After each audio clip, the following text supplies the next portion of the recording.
শ্যামা কখনো শ্বেত, কখনো পীত, কখনো নীল লোহিত রে।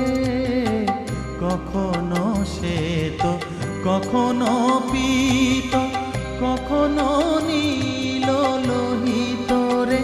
মায়ের সে ভাব কেমনে বুঝিতে না পারি।